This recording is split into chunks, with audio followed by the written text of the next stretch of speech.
C'est un savoir-faire dans lequel la France excelle depuis le XVIIIe siècle, la rubannerie, autrement dit, la création et la fabrication de rubans, ornements indissociables des grandes marques. Le secteur emploie 3000 personnes aujourd'hui qui travaillent avec des techniques de pointe à l'élaboration d'un produit de plus en plus recherché, même à l'étranger. C'est le grand format de cette édition. Il est signé Catherine Rougerie et Pierre Beretta. Du rouge, du bleu, du bordeaux, du vert. Les rubans des paquets cadeaux sortent le grand jeu. Ils finissent pourtant mal, en général. Quand vous recevez un cadeau, qu'est-ce que vous en faites des emballages? Eh bien, je les jette, parce que j'ai la manie de tout jeter. Moi, je jette directement. Je vais à la poubelle. Mais parfois, des rescapés. Ça fait partie du cadeau, c'est décoratif, c'est bien fait, c'est joli. Du coup, voilà, on les conserve. Joli et même haut de gamme. Derrière ce ruban de luxe, un savoir-faire unique qui se trame à Comines, dans le nord de la France. Dans cette entreprise, des centaines de mètres de fils de coton qu'il faut d'abord ourdir, en clair, assemblés à la bonne largeur. L'étape numéro 2, c'est tout simplement le tissage à l'ancienne. Allons-y. Une fabrication artisanale sur des métiers à tisser de 1955.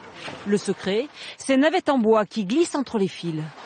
Le principe, c'est donc un entrecroisement de fils avec un principe dessus-dessous qui permet donc d'avoir deux lisières 100% identiques. Tradition et modernité. Ici, on a su s'adapter. Nous sommes sur la dernière génération des métiers à tisser. Donc ici, on prend directement les bobines de fil et on va directement fabriquer le ruban. Le gros avantage, on va beaucoup plus vite, environ 20 fois plus vite. Et tout est automatique? Tout est automatique. Tisser et réparer les machines. Beaucoup ont appris le métier sur le tas, de père en fils. À son apogée vers 1900, la rubannerie employait des milliers de personnes en France. 2 régions dominaient le marché, dont Saint-Étienne pour le ruban de luxe et de la mode. La cité stéphanoise et sa région montrent un des aspects du développement économique de la France. Les articles qui ont fait sa réputation européenne, notamment l'industrie du ruban, continuent aujourd'hui plus que jamais d'affirmer sa renommée. La ville de Comines était-elle considérée comme la capitale mondiale du ruban utilitaire pour les emballages? Aujourd'hui, cette PME de 40 salariés est l'une des rares survivantes. Ses atouts, des coloris à l'infini, des impressions au dixième de millimètre. C'est une impression en relief de dorure laquée, donc sur un support voilé, qui est différent que sur le coton.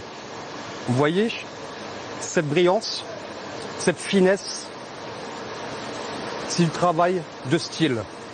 En 2013, l'entreprise a dépassé les 8 millions d'euros de chiffre d'affaires. Cosmétiques, joaillerie, maroquinerie, près de 1000 clients en France, sans compter les acheteurs étrangers. Où est-ce que partent tous ces rubans? Écoutez, tous ces rubans partent à l'exportation, car nous réalisons plus de 40% de notre chiffre d'affaires à l'export. Celui-ci, par exemple, est prévu pour la Belgique. Ce ruban-ci est prévu pour l'Italie. Et celui-ci, prévu pour un des nouveaux pays émergents, Dubaï. Qualité des impressions en relief or, très recherchée par ce pays, et qui nous permet d'avoir un développement à fort potentiel. L'ouverture d'un bureau au Japon est prévue d'ici la fin de l'année.